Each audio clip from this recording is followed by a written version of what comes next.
skills training with TESDA. Ngayon po ay may na-discover kayong mga skills, mga kaalaman at ngayon ay ready to be employed. Ano po? At hangad nga po ng ating provincial government na may angat ang buhay ng bawat Quezonian. At pasalamat po tayo kay Governor Dr. Helen Tan for making this program possible. At ayun po, ngayon ay meron na tayong skills training para ready na po kayo makapagtrabaho. Ayun po, hindi ganun papahabain pa. Maraming salamat po. On behalf of Vice Governor Alcala, congratulations po sa inyo lahat. Maraming salamat. Maraming salamat po. Palapakan po natin, Fort Alcala.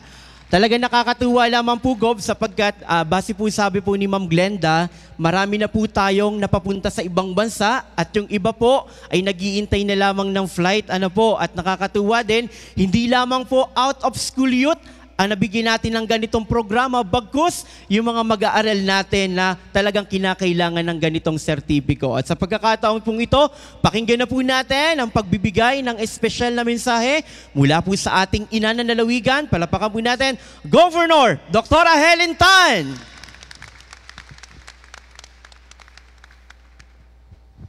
Thank you. Good morning.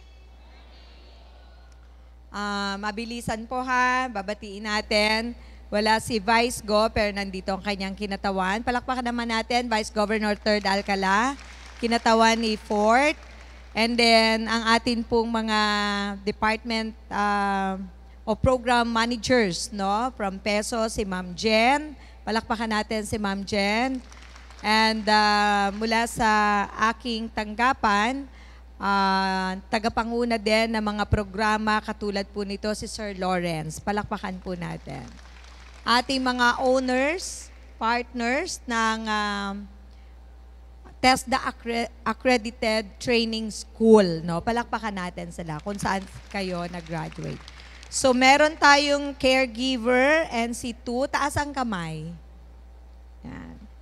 Palakpakan natin sila. Electrical installation, maintenance. Saan po sila?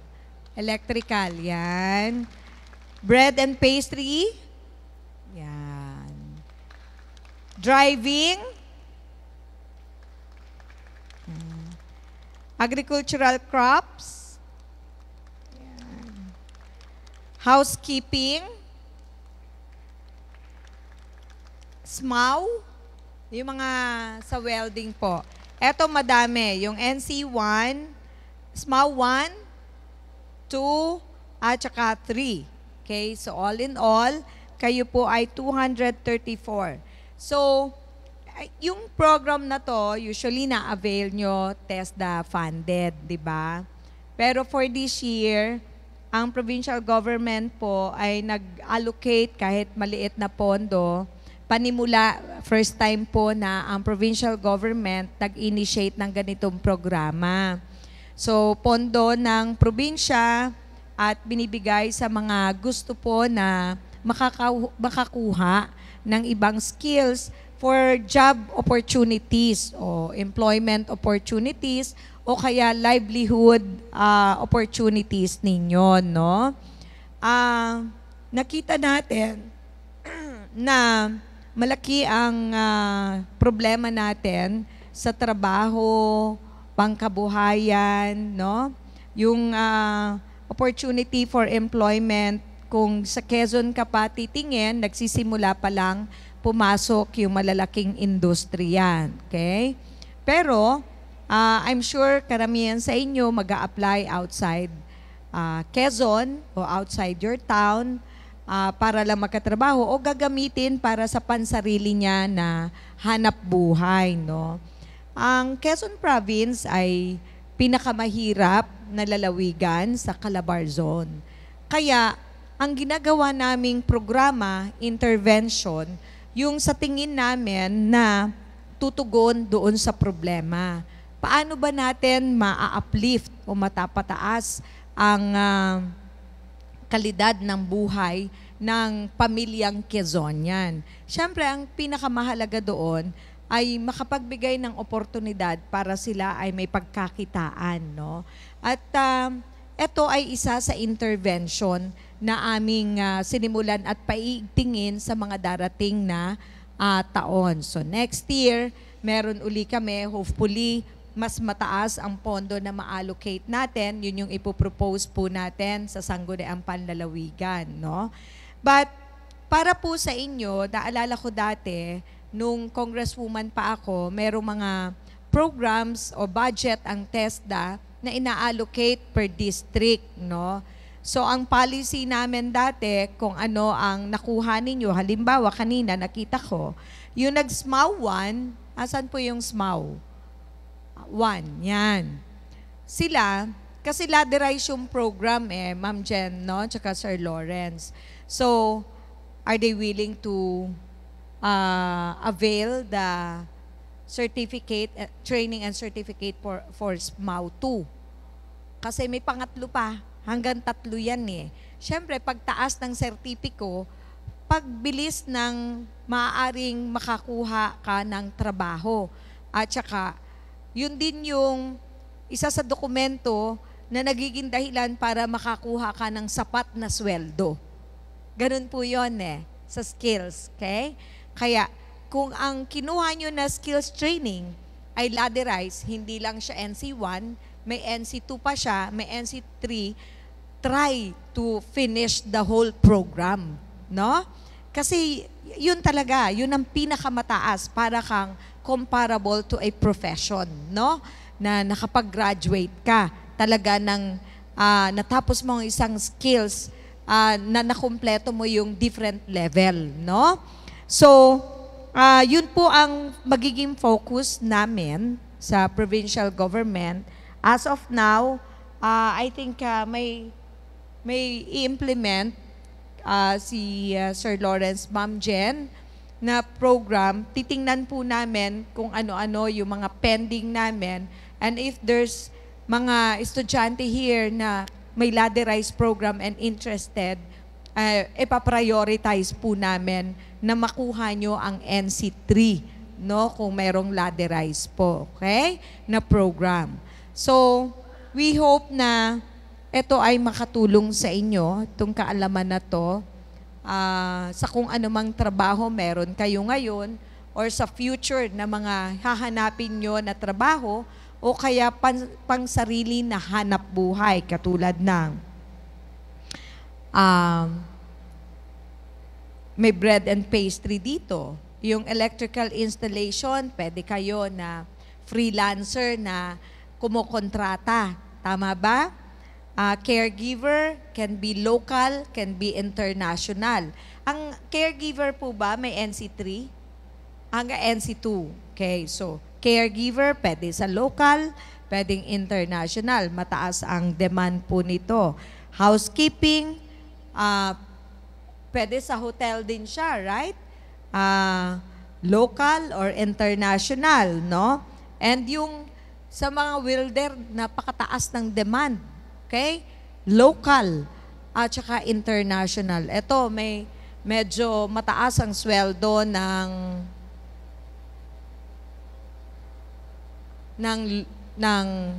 welder, no? Kasi meron akong sariling welder sa bahay namin. Opo. O, yung mga hinihingi ng barangay na ganito, re-repair or what, nag-ano po kami, kami na nagbibigay ng welder, no? So, yun lang po. Hindi ko napapatagalin. So, good luck sa inyo. You have the art certificate now. Matatanggap ninyo ang allowance ninyo. Yung iba kasi naibigay na, nagkaroon ng miscommunication. All in all, 518 kayo na graduates namin sa Capitol, no? But hopefully nga, madadagdagan before the year ends. And then next year, mas malaki ang pondo namin. So, makikibalita kami sa mga provider natin kung kumusta na ang mga graduates, nakapagtrabaho ba, nagagamit ba ang may sarili na. Oh, very good, si Nanay. Ano pong inyong... Oh, may kapehan. So, nag-bread and pastry kayo? Oh, very good. So, ginapalakpakan naman natin si Ma'am. Yan, idadagdag ko lang, meron din kaming program ni na Sir Lawrence. So, may kapehan tsaka na kayo tinapayan. Kayo pa may business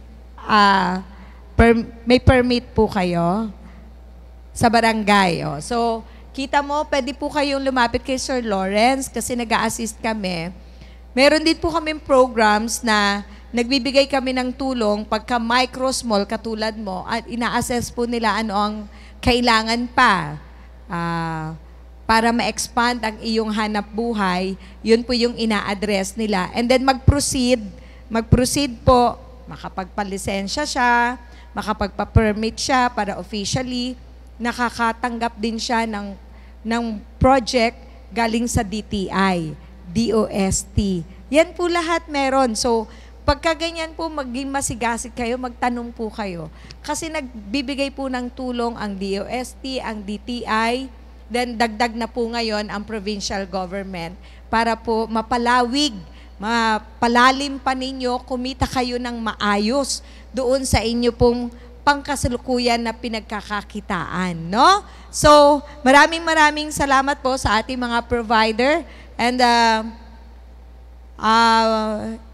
ini-expect po namin na sa mga susunod na panahon ay magiging magkakatuwang pa rin tayo para sa programa, para sa ating mga kalalawigan. Okay? Again, good morning po sa inyo. Uwi po kayo ng bahay kasi may celebration. Dapat kakain kayo kasama ng inyong pamilya. Tama? Mamayang hapon. Dapat 8 a.m. to 3 p.m. yun eh. Mali nga kami, di ba? Dapat yata walang pasok. Sabi ganyan. Hindi pwede. Pwede pa. Mamayang dinner. Dapat spend time with your family. Okay? Good morning. Ingat po kayong lahat. Maraming salamat po. Palapakan po muli natin, Governor Doktora Helen Tan. At sa pagkakataon pong ito, dadako na po tayo sa distribution of certificates. Kasama po ang ating pong minamahal na inanalawigan. Isa-isahin ko pong tatawagin ang mga school. Ano po, pupunta na lamang po kayo dito sa unahan. Okay, unahin na po natin ang nag-training po ng Caregiver NC2 mula sa Integricare Training Institute Incorporated. Okay, dito na po tayo. Pakilabas na po ng inyong certificate. Yung laman po ng inyong folder, pakilabas na po para po pag tinawag po tayo, diretso na po agad tayo.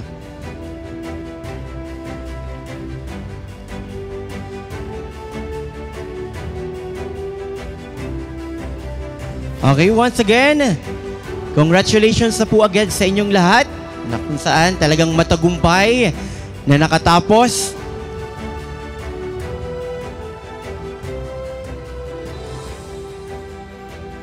Ayan. Okay. Ready po? Hawakan po natin na maayos ang ating mga sertipiko. Tingin sa camera in 1, 2, 3. Okay, thumbs up. Thumbs up po tayong lahat. Okay. 1, 2, 3. Okay, next na po natin. Electrical Installation and Maintenance in situ mula sa Southside Integrated School Incorporation.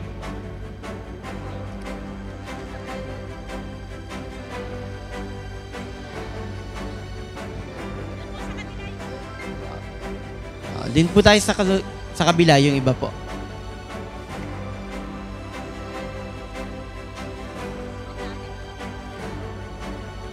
Okay, ready? Tingin sa camera, smile.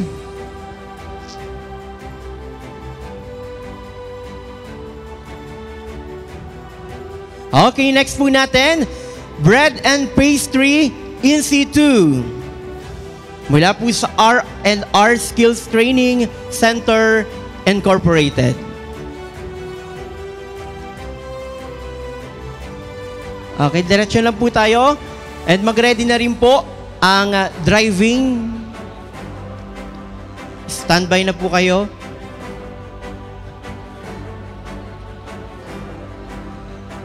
Marami. Medyo compressed po. And okay. Okay, ready? Tingin po sa camera. 1, 2, 3. Thumbs up. Okay, next po natin, driving NC2 mula po sa Banahaw Technological College Incorporated. Nandun sa likod.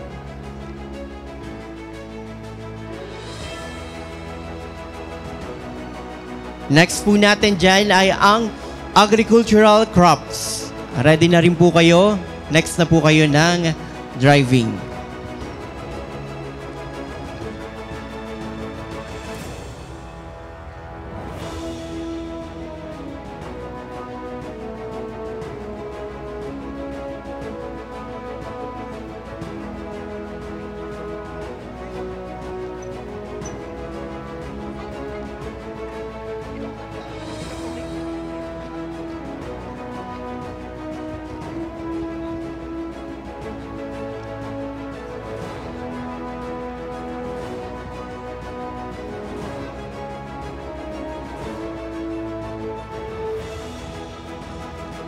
Okay, congratulations. Next po natin, agricultural crops.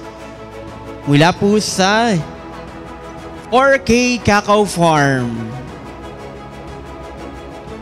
And mag-ready na rin po, mula rin po sa south side, ang bread and pastry, NC2. Ready na rin po kayo.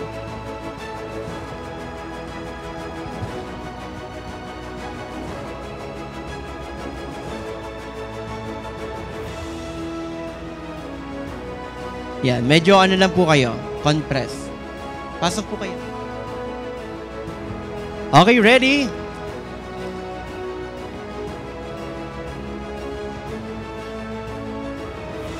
Yan, okay, muli po ulit sa paaralan ng Southside Integrated Bread and Pastry NC2.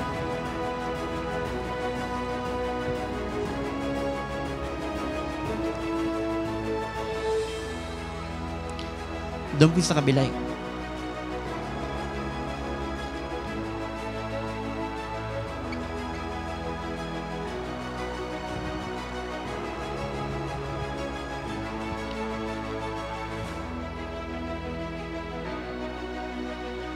Medyo pasok yun nasa dulo.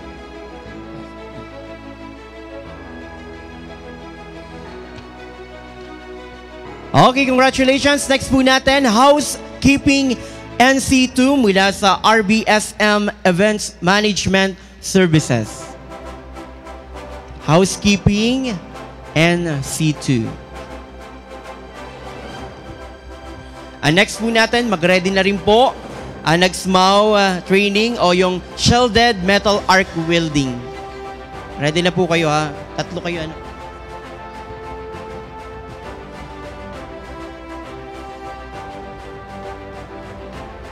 Yan. Okay. Taas po natin na maayos ang ating sertipiko.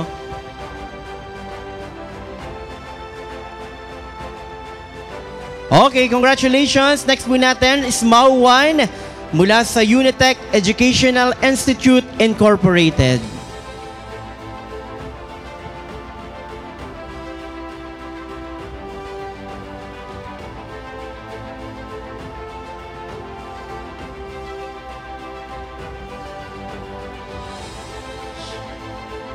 Doon na po sa kabila yung iba. Sa kabila na po. Okay. Pasok po yung iba para po kita po lahat tayo sa picture.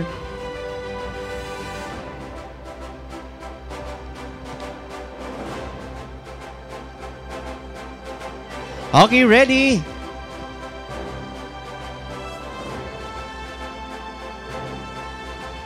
Okay, congratulations. Next na natin is SMAW 2 mula rin sa Unitec Educational Institute Incorporated.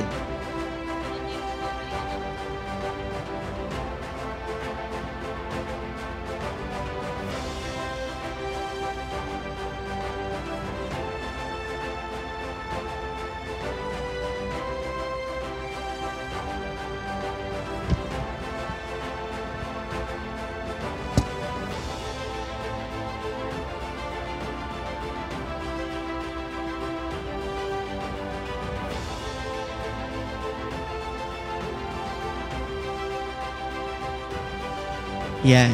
Okay na? Okay, ready po? Tingin po tayo sa camera. Okay, 1, 2.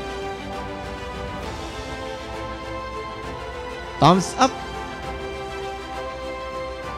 Okay, congratulations. Next po natin, SMAU 3.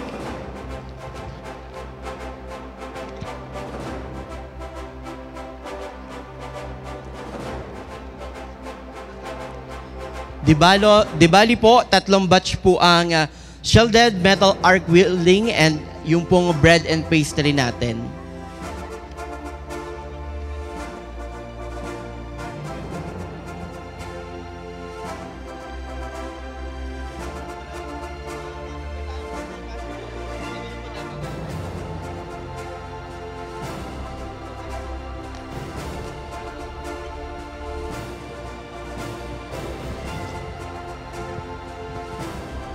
Okay, tingin po sa camera.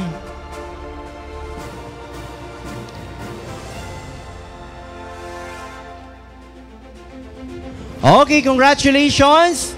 Congratulations sa 234 stand-on skill trainee na kung saan matagumpay po silang nakatapos.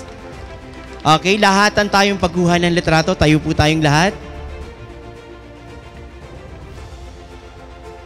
Medyo compress na tayo, yung nasa yung gitna, lamnan na natin.